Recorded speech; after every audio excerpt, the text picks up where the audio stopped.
Graças a um trabalho conjunto com a Polícia Militar, a Polícia Penal e principalmente a denúncia anônima através do telefone 190, o setor de homicídios da Polícia Civil aqui da 20ª Subdivisão de Toledo conseguiu identificar e prender o autor do atropelamento que vitimou uma senhora no último dia 5 de junho.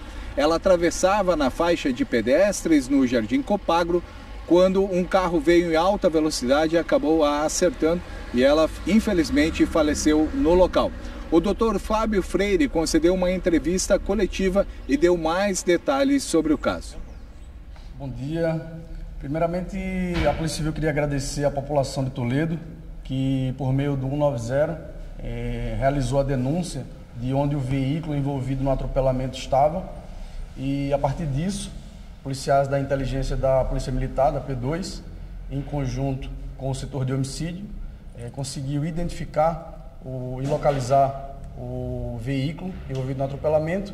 Indo até lá, constataram que o veículo já estava com a frente voltada para os fundos da casa para tentar encobrir as avarias no veículo. Estava bastante avariado, inclusive, retrovisor, parte da frente, para-brisa, e também havia vestígios de sangue e cabelo humano no veículo. Também conseguiram identificar nesse local que as placas do veículo já não estavam dentro do carro. Outra tentativa para encobrir os vestígios do crime, porém a Polícia Civil, no excelente trabalho de investigação do setor de homicídios, conseguiu identificar o atual proprietário do veículo. Diante disso, foi possível identificar, localizar e prender o autor dos fatos, que tentava se esconder numa casa vizinha sua. Inclusive, as vizinhas que deram cobertura ao investigado foram presas pelo crime de favorecimento pessoal. Quando preso, o investigado alegou que estava bebendo na casa de algumas pessoas e que uma terceira pessoa havia pegado o veículo e se envolvido no acidente.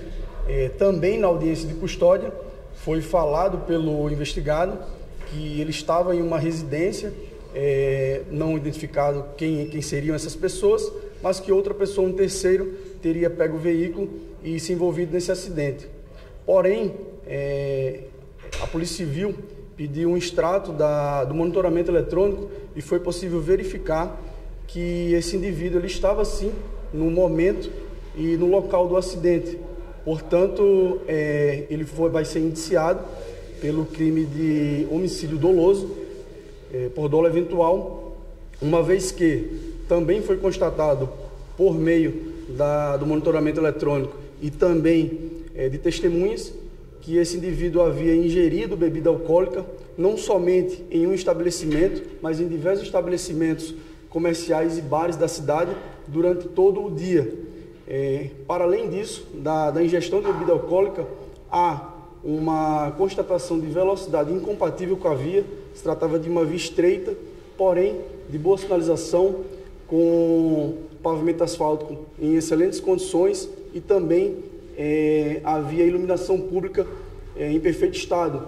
Então isso daria para o condutor, se estivesse no estado normal, avistar a vítima fazendo a travessia na faixa de pedestres.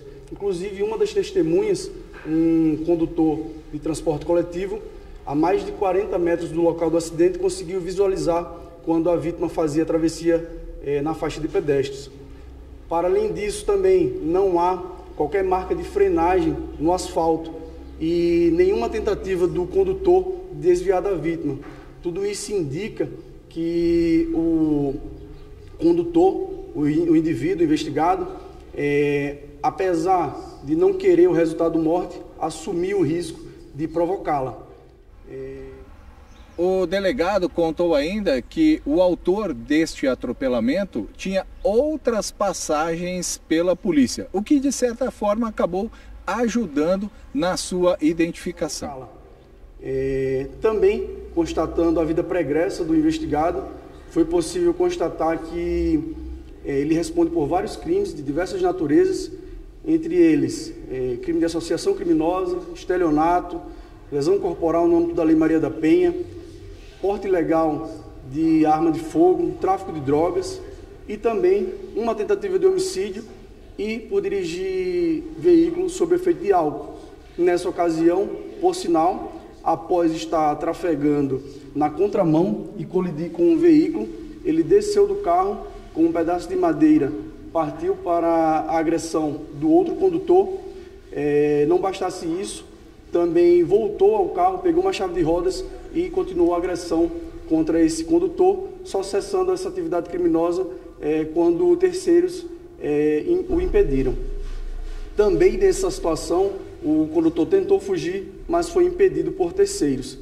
Nessa última ocasião aqui do atropelamento, do homicídio ocasionado contra a vítima, aqui na cidade de Toledo, ele, apesar de fugir do local do acidente, a equipe da Polícia Civil conseguiu rapidamente localizá-lo e ainda conseguir prendê-lo em flagrante delito.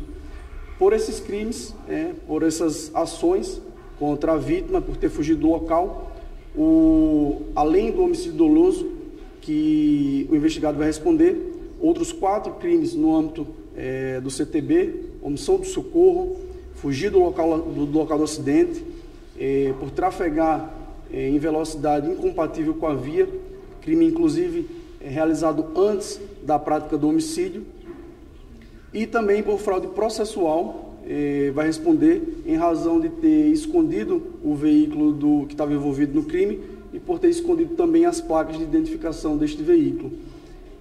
Diante disso, as penas totalizam aí cerca de 26 anos de prisão em abstrato.